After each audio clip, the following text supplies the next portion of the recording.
4.6 বলছে limit of h tends to 0 e to the power tan h minus 1 by h।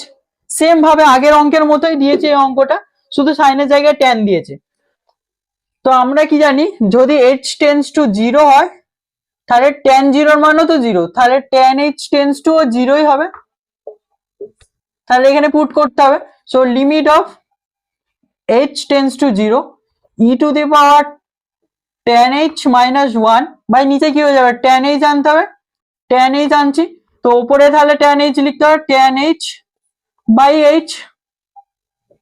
এবার কি হয়ে যাবে, লিমিট অফ, এবার এই লিমিটটা এবার ফাংশনটা চেঞ্জ করে নাও, tan h tends to 0 e to the power tan h minus 1 by tan h।